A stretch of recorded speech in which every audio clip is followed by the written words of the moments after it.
It all started in the fall. The leaves had already started to fall on the hills of Webster County, making the ground look like an orange carpet that crunched underfoot when people walked too far. The woods were thick back then, and in some places they were almost impossible to get through. Even when you were only a few steps away from civilization, it always felt like it was miles away. People lived simply and hunted to stay alive. They knew every stone, stream, and marked tree on their land, or at least they thought they did. There was a man in that area who was a lone hunter and spent weeks at a time deep in the woods. He didn't have any known family, didn't go to the local church, and only went to the nearest town to trade furs for goods. People only knew him as the Ozarks hunter. He didn't talk much, had a distant look in his eyes, and was very good at following anything that moved. They said he knew those woods better than anyone else alive.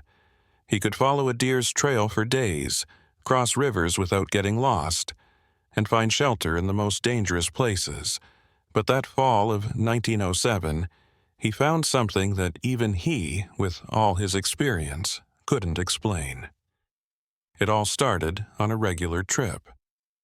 He had left before dawn, following an old path that ran along the edge of a gorge covered in fog. The goal was clear: to follow a moose that had recently left tracks near a stream. But as he moved forward, something started to feel off. The forest was too quiet. The wind didn't even move the branches, and the birds didn't sing. It was like nature was holding its breath, waiting for something he couldn't name. He saw the smoke then, a thin gray line slowly rising between the trees a few kilometers away. Of course, this wasn't unusual. It could be another hunter, a temporary camp, or even a lost traveler. But that smoke made him uneasy. He knew that part of the woods well. He knew every clearing, every rock formation, and there wasn't a single cabin or building there that could have been making that smoke. Still, he chose to look into it. Curiosity is something that lives in the heart of every man who is alone for too long. He adjusted his backpack, checked the bullets in his rifle, and started walking toward the smoke. With every step, the feeling that something was wrong got stronger. The trees looked more twisted and the branches were lower, as if they were trying to stop him from getting through. Even though the sun was still high in the sky, the air got heavier and colder. He finally got to a clearing after walking for almost an hour. That's where he saw it. There was a house in the middle of that opening, surrounded by old, twisted trees. Not a simple cabin made of rough wood like the ones he was used to. It was a strange building that didn't seem to fit in. Dark stone walls, small, narrow windows, and a heavy wooden door that looked like it hadn't been opened in years. The smoke he saw came from a thin, steady stone chimney, as if someone were inside keeping the fire going. The hunter paused at the edge of the clearing to look around. There was no noise or movement coming from the house. The smoke was the only thing moving, as if it were the only living thing there. He knew he had to leave, but every part of him screamed for him to go back and follow the path he had taken. But something kept him there, a dark curiosity and the feeling that the house held something he needed to know. He moved one foot toward the door, then another, and then another. The forest got quieter with every movement. It felt like everyone in the world was watching and waiting to see what he would do. When he finally got to the door, he touched the cold wood and felt something he had never felt before. A shiver that didn't come from the cold, and a weight that didn't come from being tired. It was fear, plain and simple. He pushed the door, though, and it opened. He had never seen anything like the inside of the house before. It didn't look like the usual mess of an abandoned place, or the neatness of a hunter's cabin. It was something in the middle, something that made me uneasy. The light coming in through the small windows made long shadows that moved across the stone walls. In the middle of the main room was a table with two chairs that looked like someone had just gotten up. There was a small fire in the fireplace that crackled softly. It was fueled by wood that looked like it had just been put there. The hunter walked in slowly, with his rifle close by. He looked around the whole room with his eyes. There were shelves on the walls full of weird things, like glass bottles with dark liquids, old books with worn leather covers, and candles that had never been lit. There was a thin layer of dust on everything, but not enough to show that it had been neglected for years. It seemed like someone had been there days or even hours before. He walked up to the table and saw something that made his heart race. There was a plate there with food on it that wasn't all the way hard yet, like a piece of dried meat cut in half. A metal mug next to it held something that looked like coffee and was still warm to the touch. There had been someone there who had eaten at that table and then left without finishing. The house was even quieter than the forest. Every sound he made seemed to bounce off the stone walls and get louder. He went to the shelves and grabbed a book. The pages were yellowed, and the handwriting was old and cramped, making it hard for him to read. At least they didn't look like English words. Some pages were full of strange symbols, like drawings of circles and lines that didn't make any sense. He heard it then, a noise coming from somewhere deeper in the house. It wasn't loud, but it was clear. Footsteps, slow and steady, like someone walking down a narrow hallway. The hunter put down his book and picked up his gun. He pointed it at the only door that led to the back of the building. The footsteps kept coming, getting closer. He touched the trigger with his finger and held his breath. He opened the door and saw something he didn't expect. It looked like a person, or at least it looked like one, but something wasn't right. It moved too stiffly and mechanically. Its face was in the dark, but its eyes shone with a strange, faint light, like embers that were almost out. The figure stood in the doorway and watched the hunter without making a sound. Neither of them moved. In that moment, time seemed to stop. The hunter wanted to talk and ask who that person was, what they were doing there, and why that house was in a place where nothing should be. But the words wouldn't come out.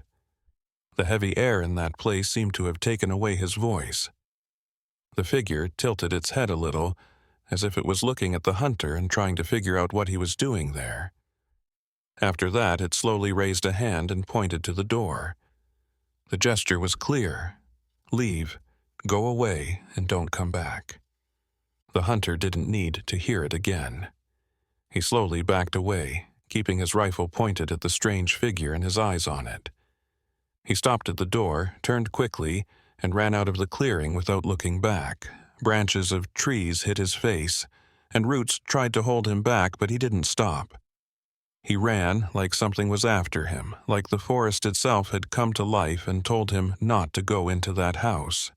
He was miles away when he finally stopped.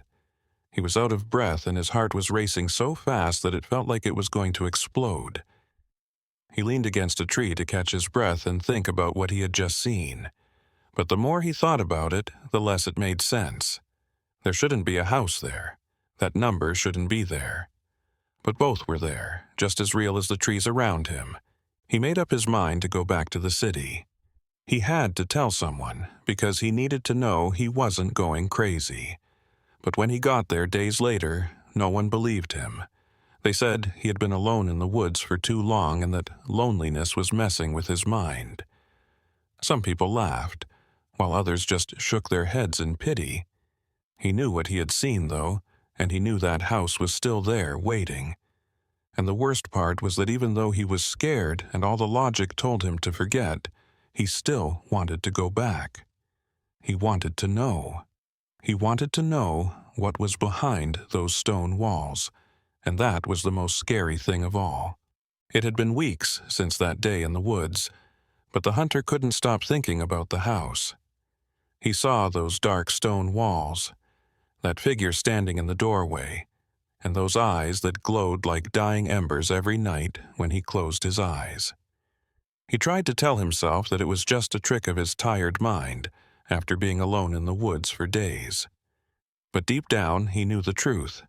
It had really happened. The town went about its business as usual. On Sundays, people went to church.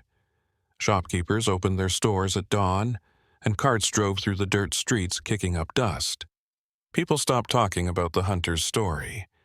They thought it was just another story from the woods, another story that was too big about someone who drank too much or spent too much time in the sun.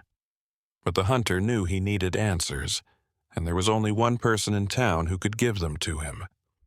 The old librarian was a strange guy. He had come to the area from somewhere in the East decades ago, and since then he had spent his days sorting through the few old books and papers that the city had. They said he was the smartest person alive when it came to the history of that land. He would be the one to know about a strange house deep in the woods. The hunter found the librarian in his small room at the back of the city hall, where there were stacks of old books and yellowed papers. When the hunter walked in, the old man looked up, and something in his eyes changed. He seemed to already know why that man was there. The librarian got up and walked to a dusty shelf in the darkest corner of the room without saying a word. His fingers ran over the spines of the books until he found one that was so old that it looked like it was about to fall apart. He put it on the table between them and slowly opened it. The pages were full of handwritten notes and rough drawings. It was a diary, or something like it, written by someone who lived in that area a long time ago, maybe in 1880, or even earlier. The first pages talked about living a simple life in the woods, like hunting and gathering, the cold winter and the hot summer. But as the pages turned, the tone changed. The author started talking about strange dreams and visions he had at night before moving on to the house. That old story says that the house was found by chance, just like the hunter found it. An impossible building in a place where nothing should be. The writer of the diary wrote about the same stone walls, the same fireplace that was always on fire, and the same strange things on the shelves. But there was more to it. He talked about a presence that lived there, something that wasn't human but could take on a human form when it wanted to. It was something that protected the house and everything inside it. As he read, the hunter felt a chill run down his spine. Every word in that diary was exactly like what he had gone through. But the end of the story scared him the most. The writer said he had gone back to the house many times because he couldn't help himself. He wrote in his last entry, which was from a winter day in 1882, that he had finally found out what the house held. But he didn't say what it was. The next pages were empty. The librarian slowly closed the book and gave the hunter a serious look. The message was clear without him having to say anything. The person who wrote that diary never came back to tell what they found, and now the hunter was walking the same path. But what really caught his attention was that if that story was from decades ago, it meant that the house had been there for a long time, maybe even before the city existed, or before anyone had settled in that area. And if that were the case, what was it really? A man-made structure that had been lost to time, or something else that didn't follow the rules of the world? The hunter came out of the library with more questions than answers. The diary had proven that he wasn't crazy and that the house was real. But it had also shown something darker. He wasn't the first to find it, and everyone who had found it had been drawn back, unable to resist. He could feel that attraction growing inside him every day. It was like a voice in the back of his mind telling him to come back and find out what was hidden behind those stone walls. He knew he had to say no. He knew that going back could mean never leaving that forest again. But the truth is that he had already made up his mind. He had come to terms with the fact that he needed to go back at some point between finding the house and reading the diary. He had to know what was hidden there, even if it meant losing everything. So, on a cold November morning, he packed his things, filled his backpack with enough food and other supplies for a week, and set off for the woods again. He wouldn't come back this time until he got his answers. What he found there didn't matter. no matter what was waiting for him inside that house that shouldn't be there. The trip back was not the same as the first one. The hunter now knew the way to that long-lost clearing, thanks to all the natural markers he had seen along the way. But the forest looked different. It looked like the trees were trying to make a barrier by being closer together and having more branches. The wind blew through the leaves, making a sound that sounded like words, but was too quiet for him to understand. He walked for hours, crossing frozen streams and climbing up hills covered in moss. The sky above was gray and full of clouds that looked like they would snow at any moment. He could barely feel the cold through his clothes. He could only think about one thing: getting to the house and finding out what was inside. His heart raced when he finally saw the smoke rising between the trees. It was just like the first time. That thin, steady, and gray line showed that someone or something was keeping the fire going in that stone hearth. He slowed down and moved carefully, watching every shadow and every movement between the tree trunks. The clearing looked like an open wound in the forest, and there it was. The dark stone house with its narrow windows and heavy wooden door. But this time, the door was open, as if it had been waiting for him and knew he would come back. The hunter stopped at the edge of the clearing and looked around. There were no sounds. Birds didn't sing, and animals didn't move through the woods. It was like all the life had been sucked out of that place, leaving behind a quiet, empty space. He took a deep breath, moved the rifle strap on his shoulder, and started to walk toward the door. The more I walked, the more I felt like someone was watching me. He wasn't just paranoid. Something real and tangible was going on, like invisible eyes were watching him and following him everywhere.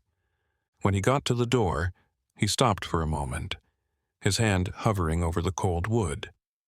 Then, with all the strength he could find, he pushed the door all the way open. The inside looked just like he remembered it. The fireplace was on, the table had chairs around it, and the shelves were full of strange things. But there was something else on the table. There used to be a plate with food on it, but now there was an open book. The one he had looked through before wasn't the same. This one was bigger, had thicker pages, and had different handwriting that was more recent. He walked up and looked at the pages. This time, the notes were in English, but the handwriting was shaky and rushed. That book was used as a diary by someone. His blood ran cold as he read. The entries were from different people and were written at different times. Some were from 1895, some were from 1901, and some were even older. They all told the same thing. They had found the house, but they had been drawn back, and they all talked about the person who lived there. But the last entry was the most upsetting. It was written just a few days ago and said, "He's back, just like I knew he would. Now I can show you." The hunter's heart raced. Someone had written those words for him. Someone knew he would come back. Someone was there. He looked around for any signs of movement, but the house stayed still and quiet. The only sound was the low crackling of the fire in the hearth, which made shadows dance on the walls. That's when he heard it again. Slow, deliberate footsteps coming from the back door. This time, he didn't give in. He stood there, rifle aimed at the door, determined to find out who or what was behind it all. The figure came out when the door opened. It was the same as before, but he could see it better now. It wasn't quite human. The shape was right. The arms and legs were in the right places, but the way it moved was strange, like it was trying to imitate how people walk, but didn't really get it. The face was still in the dark, but the eyes shone with a faint, creepy light. The figure stopped a few steps away. Then, slowly, it raised a hand and pointed to the dark hallway at the back of the house where it had come from. The gesture was clear. Come, look, and find out. The hunter knew he had to say no. He knew that going into that hallway could mean never coming out again, but he had come there for that very reason, to find out the truth and see what the house hid in its stone bowels. He looked at the figure for a long time, then put down his rifle and walked toward the hallway. The figure didn't stop him. It just watched him go by, its bright eyes following him every step of the way. When the hunter stepped through the back door and into the darkness that lay beyond, he felt something he had never felt before. It wasn't fear or curiosity. It was acceptance. He accepted that he had chosen to be there, and that there was no going back. The hallway went on, way beyond what should have been possible. The house didn't look big enough from the outside to hold that space, but there he was, walking through a stone tunnel that seemed to go on forever. The only light came from a faint blue light that came from nowhere. The walls were cold and wet, and they were covered in a dark moss that shone faintly in the dim light. The air smelled like wet dirt and something else that he couldn't put his finger on. There was complete silence, but his footsteps echoed. It was as if the corridor were capturing and reflecting the noise back in a strange way. He looked back once and saw that the door he had come through was still open, and the fireplace's golden light was shining in the distance. Even though he had only walked a few meters, it felt like it was miles away. The way that place was shaped didn't make sense. It felt like the normal rules of space didn't work in there. As he moved forward, he started to see things on the walls. There were symbols carved into the stone, and they were made up of complicated patterns that happened over and over again. They weren't random. Someone who knew what they were doing carefully carved them. Some looked like circles that fit together, while others looked like trees or roots that went deep into the ground. There were also smaller marks that looked like words in a language he didn't know. They weren't just there to look nice. They were instructions, warnings, or maybe even stories told in a way that no living person could understand anymore. He stopped to look at one of these marks more closely. He ran his fingers over the grooves in the stone and could feel how precise the cuts were. Someone had taken a long time, maybe years, to carve those symbols deep into that impossible house. The stone's texture was also strange. It didn't feel like any rock he had ever touched before. It was thicker and colder, as if it had been taken from a very deep place below the earth, or from a place that didn't really exist in the known world. Finally, the hallway led to a round room. It was a lot bigger than any other room he had seen in the house. The ceiling went up high above his head and into the dark. The walls had the same symbols on them as the ones in the hallway, but they were bigger and more detailed, making patterns that twisted and turned in hypnotic spirals. There was a structure in the middle of the room that looked like a well, but it didn't have any water in it. It was just a round hole in the stone with a low wall around it. The same bluish light that illuminated the corridor emanated from within the well, pulsing softly as if it were breathing. The hunter moved slowly. Every cell in his body screamed at him to leave, to get out of there while he still could. But something stronger kept him there, drawing him toward the pit like a magnet. The air around the hole seemed to be alive, vibrating with an energy he could feel in his bones. When he was close enough, he leaned over the parapet and looked down. He couldn't breathe because of what he saw. The well went deeper than he could see, but it wasn't empty. There was something down there, shapes that moved slowly in the bluish darkness, like living shadows gliding along the well's walls. He sometimes thought he saw faces in those shadows, with expressions frozen in a moment between surprise and fear, as if people were stuck there trying to get to the surface but never being able to. He couldn't make out other shapes because they were twisted into shapes that were too hard for him to see. The light coming from the well wasn't steady.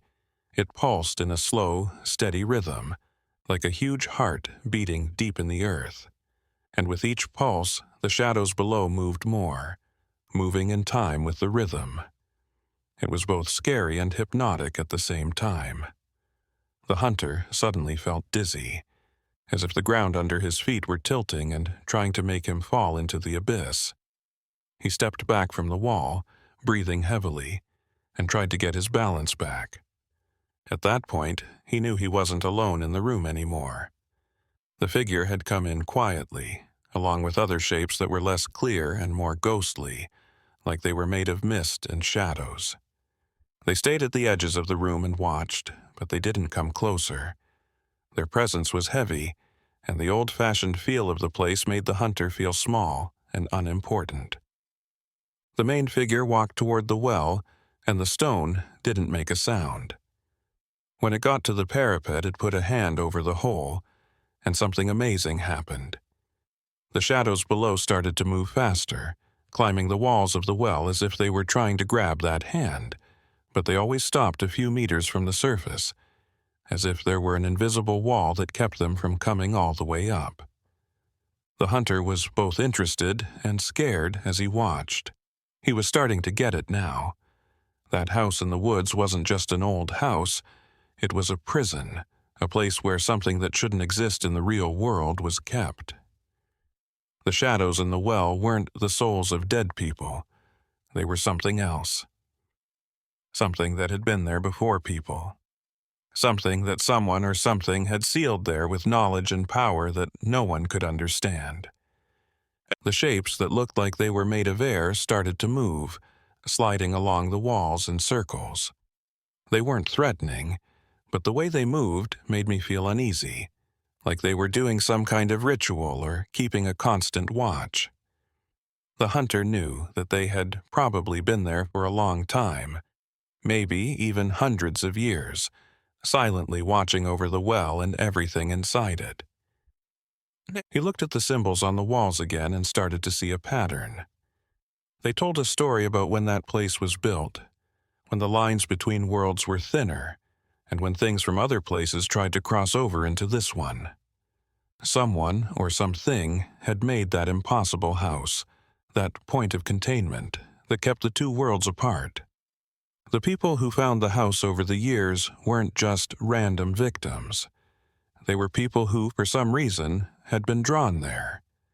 Maybe it was because they had something inside them that made them sensitive to the supernatural or connected to the unknown. Some of them had stayed, either on purpose or not, and they became part of the Guardians, blending their essences with the structure of the prison between worlds. The hunter's mind began to form a dark understanding. He had been called there not by chance, and not just because he was curious. The house had picked up on something in him that made him a good fit for that place. Now, standing in that round room and looking at the well that was pulsing and the ghostly figures around it, he had to make a choice. He could try to escape by going back down the hall and out of that house, never to return. Or he could accept what was being offered or forced on him and become a part of that place, just another guardian watching over the abyss forever. The bluish light pulsed more strongly, as if it were reacting to his thoughts. For a moment, the shadows in the well moved violently, but then they calmed down and went back down to the bottom. The main character turned to look at him, and those bright eyes were so focused on him that it felt like they were looking right through him. That look held no judgment, only hope and waiting. The hunter knew that no matter what he did, his life as he knew it was over. He had seen and learned too much. He would never be able to forget what he had seen, even if he did get out of that house. He could never live normally, knowing that place was there, that those things were there, waiting but not destroyed. He would always have a mark from the house on him. In that round room, time didn't mean anything.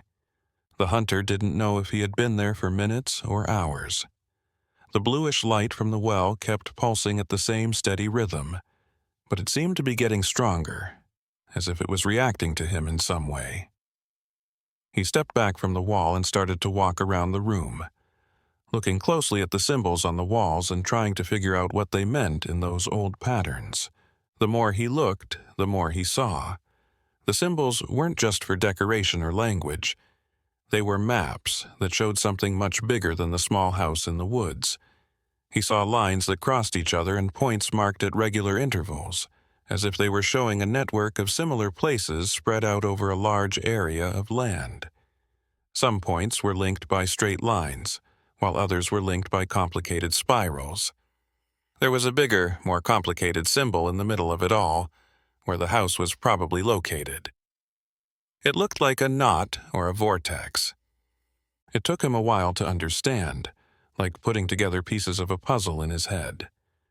That house wasn't special. It was part of a bigger whole, a network of strategically placed sentinels, each guarding a weak point in reality, each keeping something contained, and all connected in some way, forming an invisible web of protection that covered a lot of ground. The person who built it must have thought about it on a continental or even global level. They had built a containment system that was better than any other work he had seen. The ghostly figures kept dancing around the room in patterns that he now knew were not random. With their fluid movements, they were tracing the same symbols on the walls and then drawing them in the air. It was a daily ritual to keep the seal active and make sure that what was in the well stayed there. They were the living parts of that place, just as important as the stones that made up the walls. The hunter felt a pang of sadness when he realized this. Those numbers used to be people, maybe a long time ago, or maybe not so long ago. They had found the house just like he had, and somehow chosen or been forced to stay.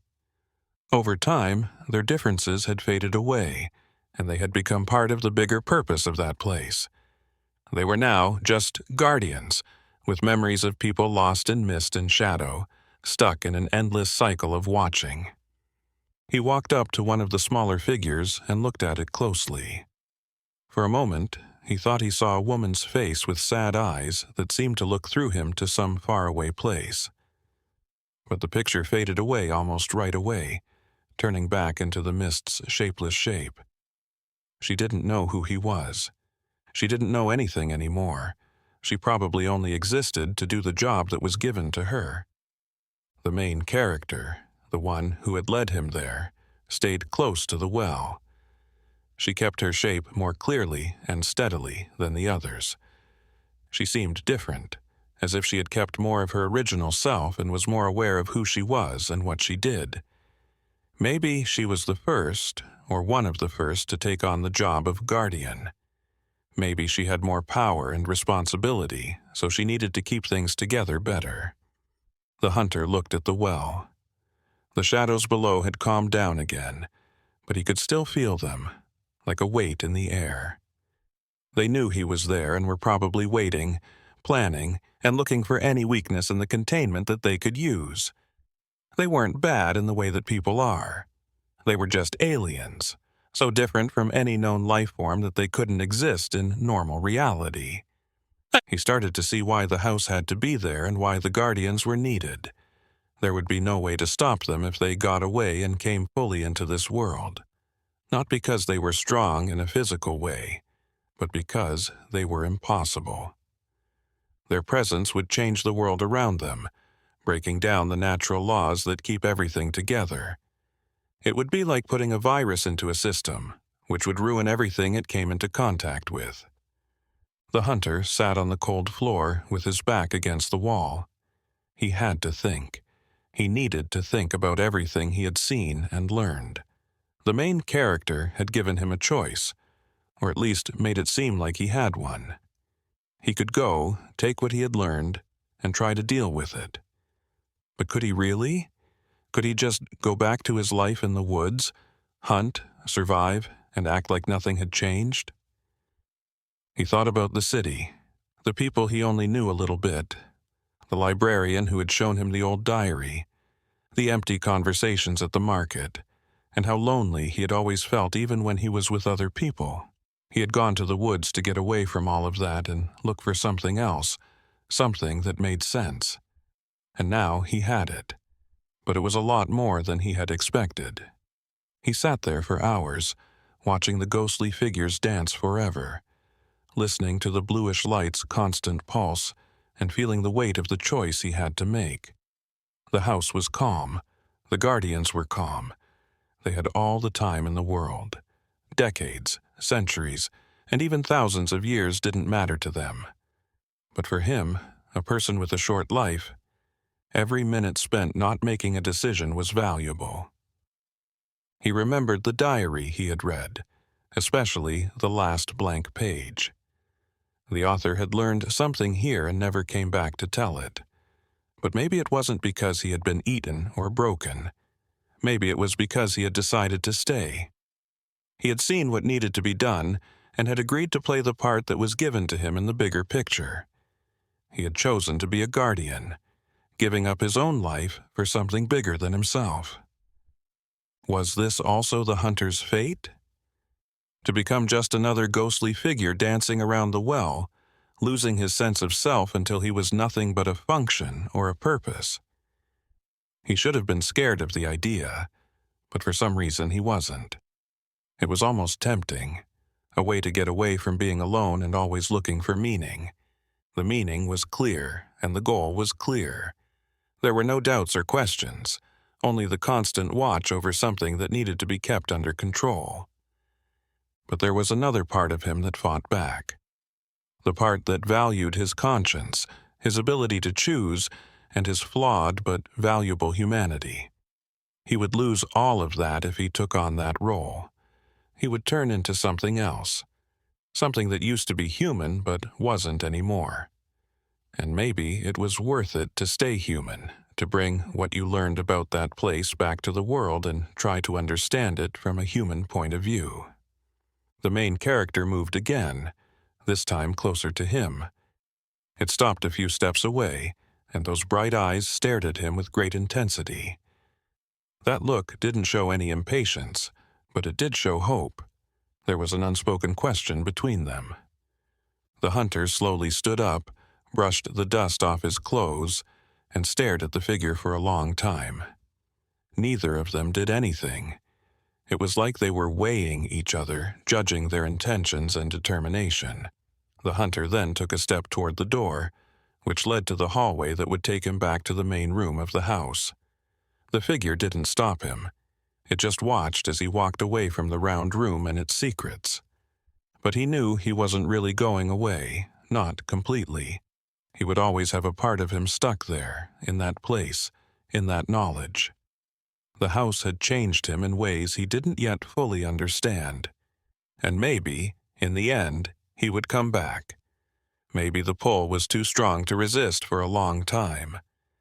Maybe the moment he walked through that door, his fate was already sealed.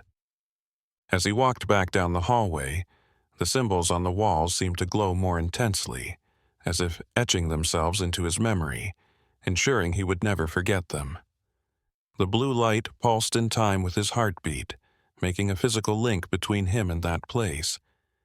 And when he finally emerged into the main room, with the fireplace still crackling softly, he knew he had changed in a fundamental and irreversible way.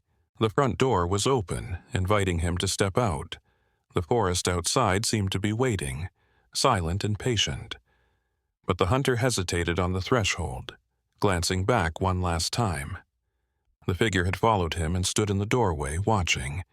It was a goodbye, or maybe a vow that they would see each other again. He wasn't sure, and it might not have mattered. The hunter crossed the threshold, and the forest air hit him like an icy wave. It was now night, but he was sure he had gone into the house during the day.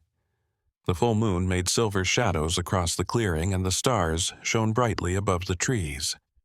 He took a deep breath to fill his lungs with the cool, damp air and tried to get rid of the heavy feeling that was still on his chest.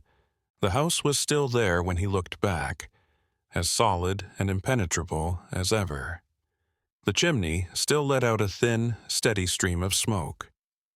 The narrow windows gleamed with that golden light from the fireplace, seeming almost inviting now, as if the place were patiently waiting for his return. He knew he had to get away right away and put as much space as possible between himself and the stone walls. But it looked like his feet were stuck to the ground, and he didn't want to move. Finally, he turned around and walked toward the line of trees with all his strength. It felt like he was fighting against an invisible current that was trying to pull him back with every step. The forest around him was very quiet. No animals moved through the undergrowth, and no wind blew through the branches. Everyone seemed to be holding their breath, waiting to see what he would do. He walked for hours in the dark, using the stars and his gut, feeling more than any real knowledge of the land. At night, the forest looked different, like it had become something more wild and basic. The shadows between the trees were darker and thicker, as if they were hiding their own secrets. Sometimes he thought he saw things moving out of the corner of his eye, but they vanished when he turned his head to look at them directly. He sat down on the rocky bank of a stream he knew when he finally got there. The water ran clear and cold over the rocks, making a soothing sound that was almost strange after the house's heavy silence. He filled his canteen and drank deeply, feeling the cold water go down his throat and bring him back to the real world. But even there, in the middle of the normal sounds of the night forest, he could feel the house in his mind, like a shadow that wouldn't go away. The symbols he had seen on the walls kept glowing in his mind in a way that made him feel uneasy. It wasn't just that they were memories he could see, it was like they had been carved into his mind, ready to be pulled out with perfect accuracy. He could see them now, swirling and intertwining in complicated patterns that showed him layers of meaning he hadn't seen before when he was in the round room. He understood them better the more he thought about them. The symbols were more than just maps or warnings. They were instructions on how to keep the seals in good shape and how to make the barriers between worlds stronger. This information had been kept in that house for generations, waiting for someone who could understand it. And for some reason, he had been chosen to get that knowledge. Or maybe he had been cursed with it. The line between the two was getting harder to see.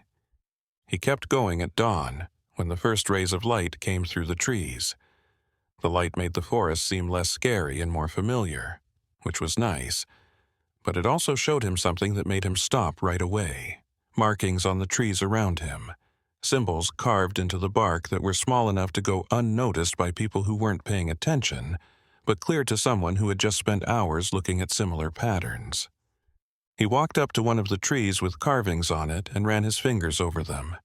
They were old, covered in moss, and had been worn down by time, but you could still see them. And they weren't just random, they made a trail, a series of signs that went through the forest in a certain direction, not toward the city, but toward a different place, a different point in the network that he had seen drawn on the walls of the circular room. In his mind, curiosity fought with common sense. He knew he should go back to civilization and try to make sense of what he had seen before, looking for more mysteries. But the pull was strong, almost impossible to resist. The symbols called to him, promising to give him more answers and understanding. And a part of him, the part that had accepted what the house had to say, wanted to follow that path. He was curious about where it would go. He wanted to know how many other places like that were hidden deep in the woods. He stayed there for a long time, unable to choose between the two options. He could ignore the marks and go back to his life, carrying the burden of the knowledge by himself and trying to figure out how to live with it. Or he could follow the trail and explore the hidden world he had found. He might find other homes, guardians, and secrets that went back to times before people could remember. The sun kept rising, warming the air and drying up the dew on the leaves. Birds started to sing in the trees, and their calls echoed through the forest in a natural symphony that sounded almost too good to be true after the house's strange silence. Life went on around him, not caring about what he had learned, or that the world was much stranger and more dangerous than most people could imagine. In the end, he made up his mind. He wouldn't follow the trail of marks just yet. He needed time to think about what had happened to him and figure it out. He needed some time to breathe, think, and maybe even find a way to make sense of what he had learned and the life he had lived up to that point. But he made a mental note of the spot and memorized where the marked trees were so he could find them again if he wanted to go back. It took 2 more days to get back to the city. He moved more slowly now to save energy and stopped often to rest and think. The forest slowly got less dense, with the trees spaced out more.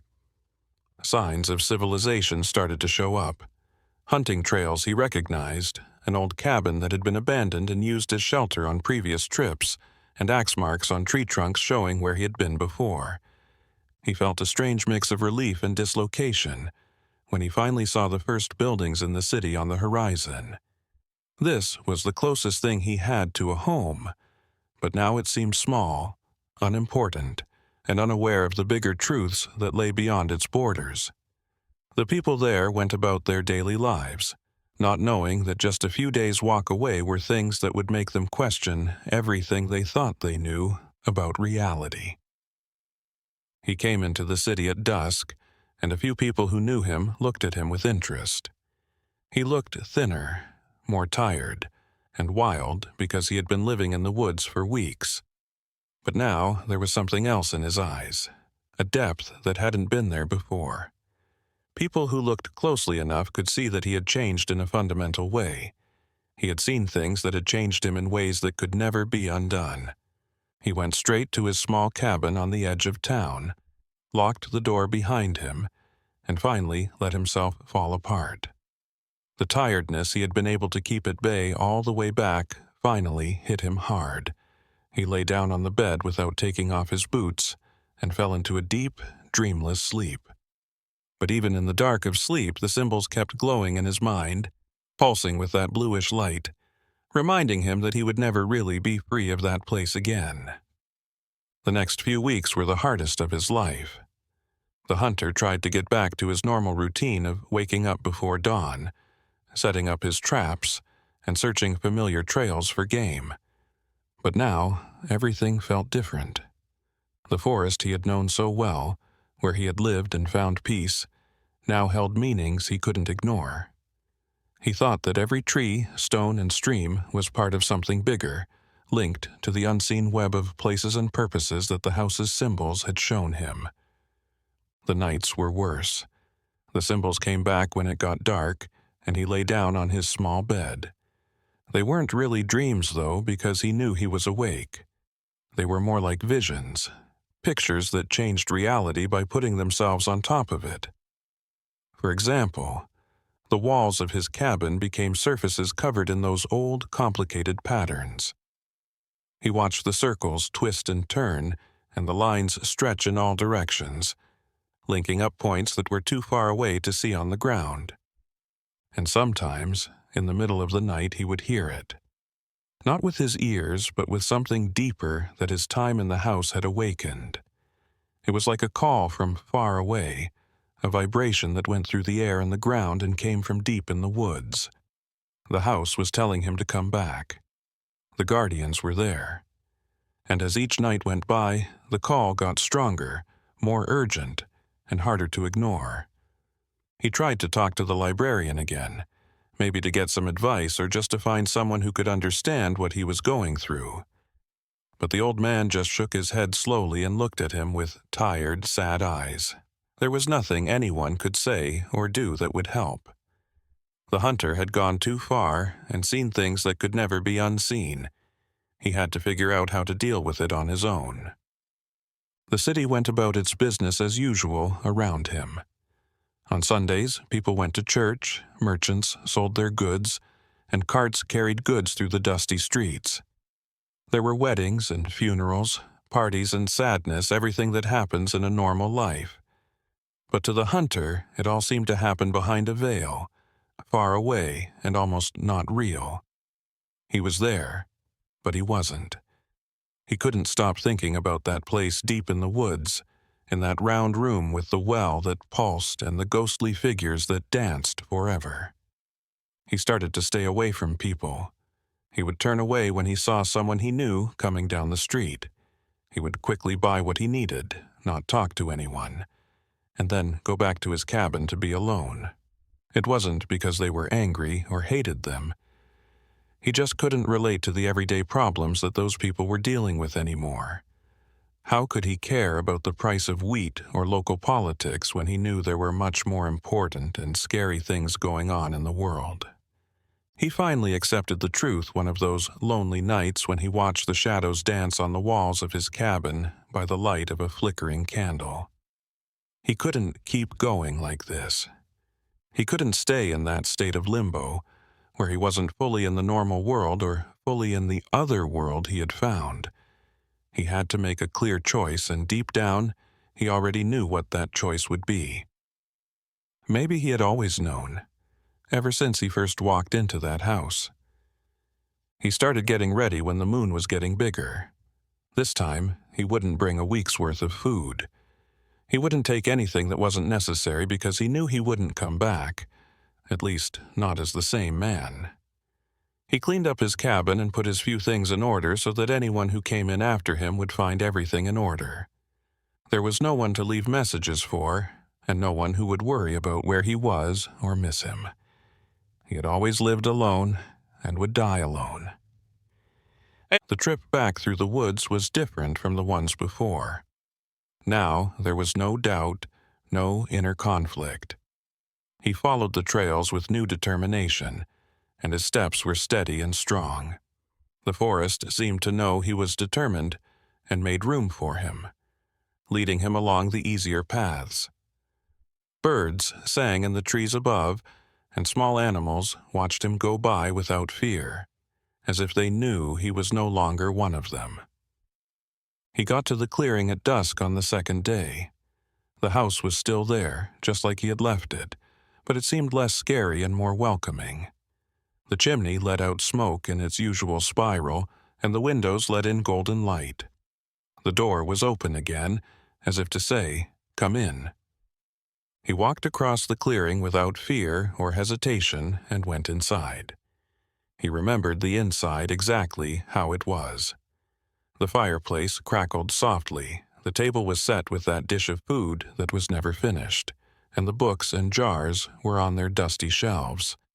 But this time he didn't stop to look at anything. He went straight to the back door, down the hallway that led to the deepest part of the house, and started to go down. The hallway looked shorter now, as if the space had shrunk to fit his willpower. The symbols on the walls glowed more brightly, as if they were happy he was back. The blue light pulsed in time with his heartbeat, making him in that place perfectly in sync. He was no longer an outsider. He was becoming part of the house and the bigger purpose it served. The ghostly figures were already there when he walked into the round room. They still moved in circles, but now their movements were different. They were welcoming and accepting. The main characters stood next to the well, and their bright eyes were fixed on it with what could be seen as satisfaction or just the realization that the inevitable had finally happened.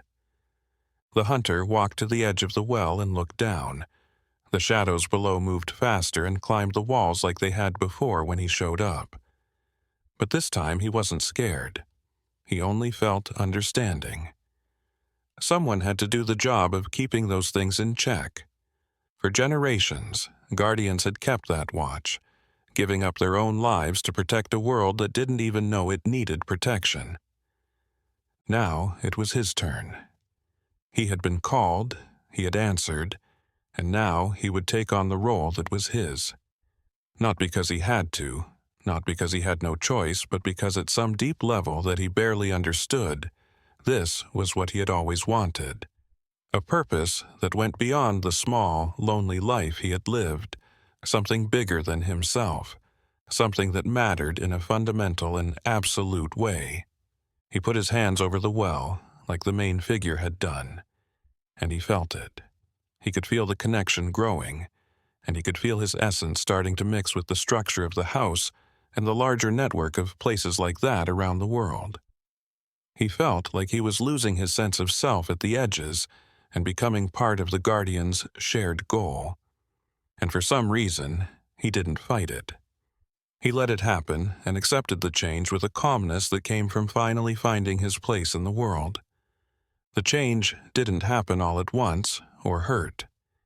It happened slowly, like ice melting in the spring sun. The hunter felt like his mind was getting bigger, going beyond the limits of his body. It was as if he were becoming larger and smaller at the same time, his individuality dissolving as his perception amplified to encompass dimensions he couldn't even imagine before. He was still himself, but he was also becoming part of something infinitely larger. The ethereal figures around him continued their circular dance, but now he could understand what they were doing. It wasn't just a meaningless ritual. Each movement traced invisible lines of energy, reinforcing the seals that kept the well closed, ensuring that the shadows below remained contained. It was complex mathematics translated into movement, a language that transcended words, and that he was now beginning to understand instinctively. He saw things with his eyes that he had never seen before. The round room was more than just a stone building. It was part of a huge web that spread across the continent.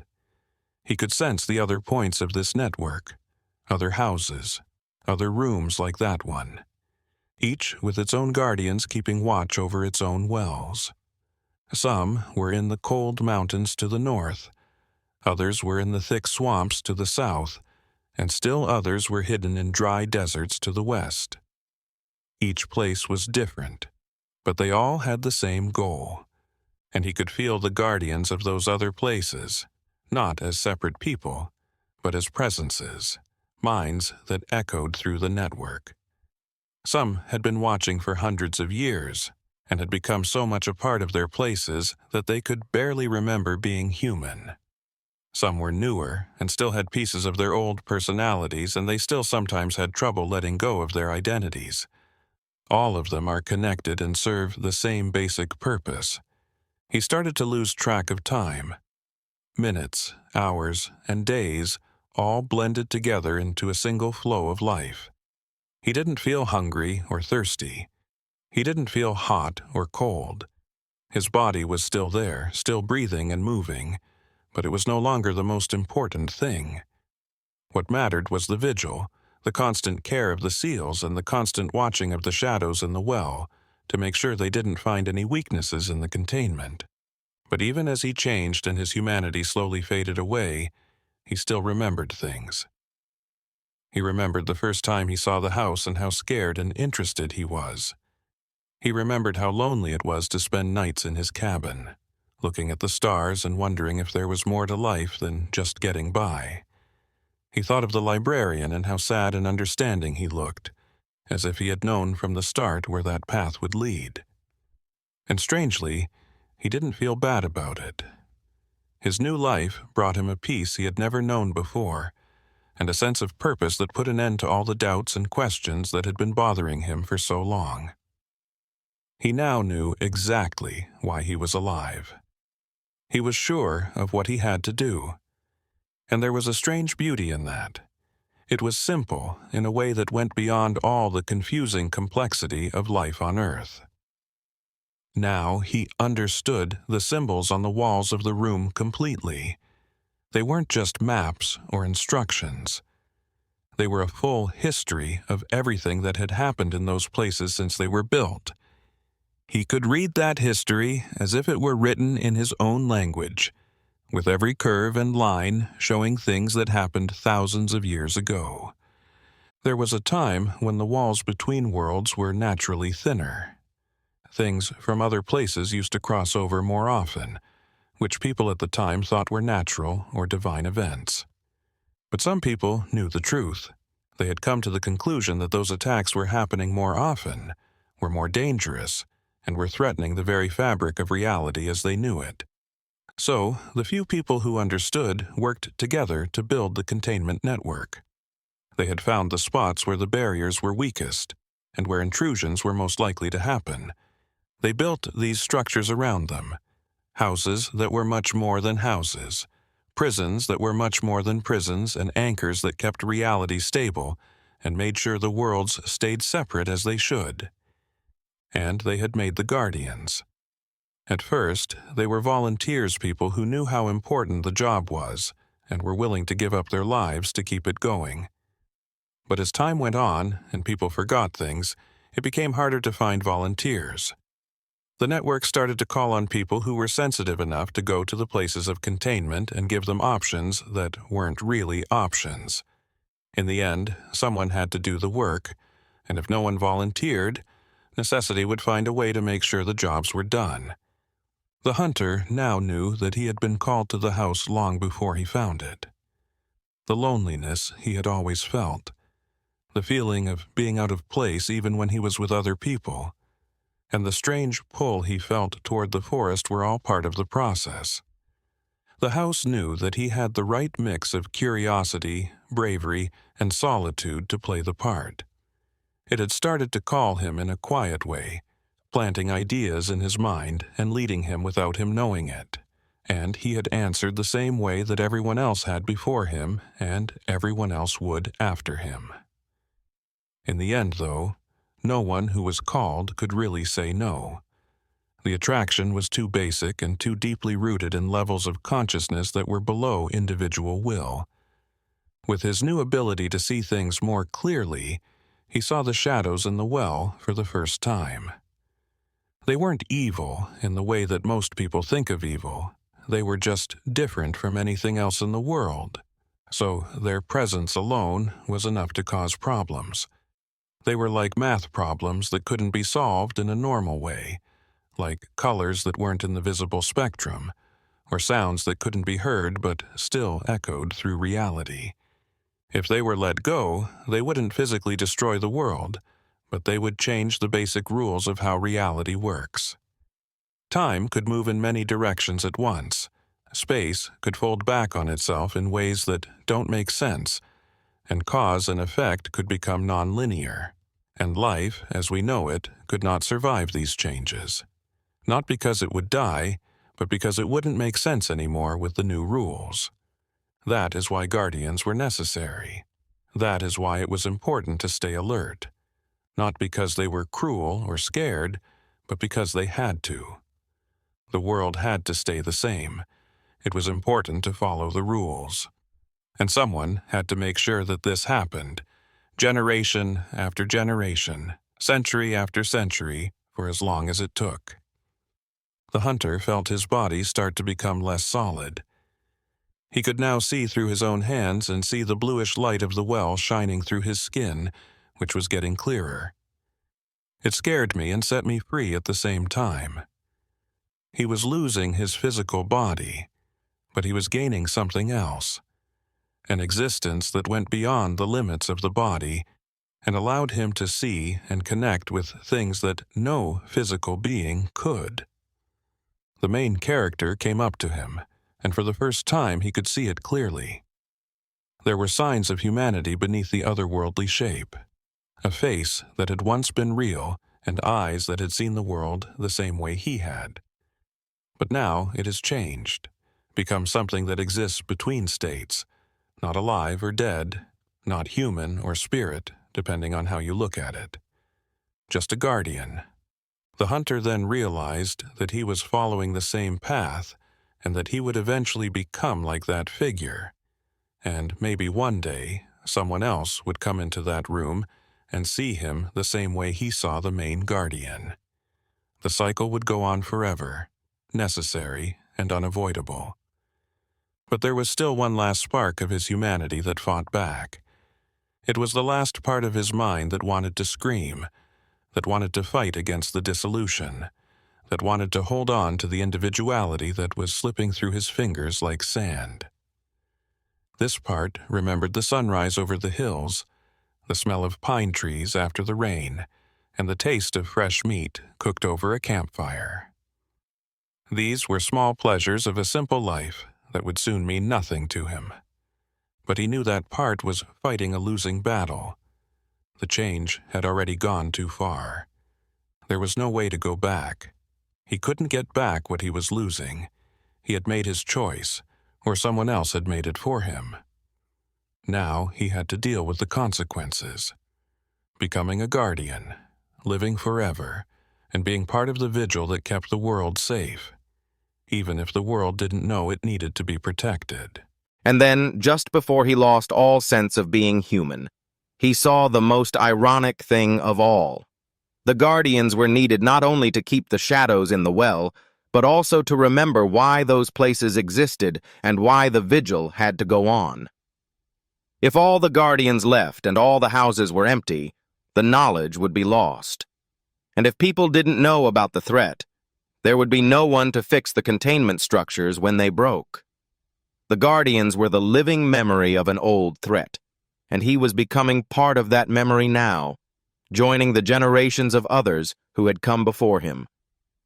This would make sure that the knowledge lived on for another era, for another cycle, until it was needed again. The years faded away like fog in the sun. The hunter, or what was left of him, stayed in the round room. His body was now completely ghostly and looked just like the other figures that danced around the well in their eternal patterns. His mind had grown so much that it now included not only that one place, but also the whole network of houses that were spread out over the forest. He was both one and many at the same time, a part of something bigger than any one idea of existence. There were still times when he could see clearly, and bits of his humanity came back to him. He remembered who he had been in those moments, the lonely man who walked the forest trails, hunted to stay alive, and looked for something more in life without knowing what it was. That person seemed far away now, like a story he heard a long time ago about someone he didn't know very well. But the memories stayed with him, weak but strong, like fragile anchors that kept him connected to who he had been. The house kept calling, over and over. Its call echoed through the woods, where most people couldn't see or hear it, but those who were sensitive could.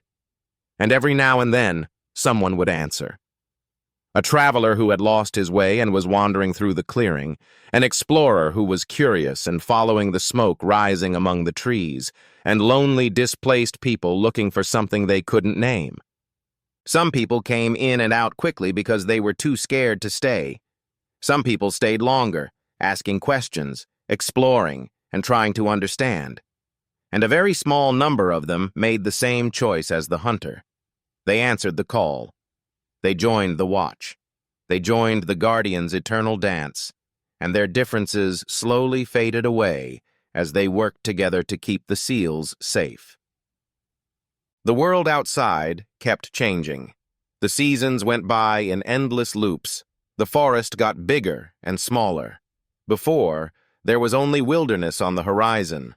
Now, cities have appeared. But the house stayed the same, outside of time's normal flow, a fixed point in a world that was always changing. A silent guard, keeping secrets that people had forgotten or maybe never really knew. The well kept pulsing with its blue light. The shadows in its depths are always moving, waiting, and testing the limits of what it can hold. But the Guardians stayed alert, with generations of them, layers and layers of interwoven minds, all working toward the same goal, to keep the barriers up, to keep the balance, and to make sure the worlds stayed separate. The hunter remembered one last thing on nights that were very quiet, when the moon was hidden behind clouds and the forest was still. He remembered having to make a choice, and even though that choice had cost him everything he was, even though it had turned him into something that could barely be called alive, there was a strange peace in it. An acceptance that some things were bigger than any one person, that some sacrifices had to be made, and that someone had to stay in the shadows so that others could walk in the light. The full story of the hunter who found the house that shouldn't exist would never be told. It would never be written down or sung about because stories like that are on the edges, in the spaces between what we know and what we don't know, where reality gets thin and flexible. For those who live them and for those who come after them, following the same steps and making the same choices, they are part of the same eternal vigil. And the house is still there. It always stays there, patiently waiting in its hidden clearing. Its smoke rises straight up into the sky, and its windows shine with golden light. It could be a trap or a safe place, depending on how you look at it. A start or an end. A place where stories end and new ones begin, where the ordinary meets the extraordinary, and where the mortal meets the eternal. If you ever get lost in a deep forest and see a thin line of smoke rising between the trees, it might be best to take a different path. Or maybe not. It could be that you are just the kind of person that place needs. Someone who is brave enough to knock on the door. Someone who wants to know enough to go in. Someone who is willing to find out what's hidden in the shadows, no matter what it costs. We all want something in the end. A reason to be here. A meaning. A place where we finally belong. And sometimes that place is in the most unlikely places, like the darkest corners, in stories that shouldn't be told but are still told, passed down from generation to generation, waiting for people who can hear them. The forest is good at keeping secrets, and this is just one of its many stories. It's a story about choices and their effects, about feeling alone and finding a place to belong, and about the cost of knowing things that most people would rather not know. This story ends here, but it never really ends. There will always be new chapters to write as long as the house stands, the well keeps pulsing, and the guardians keep watch.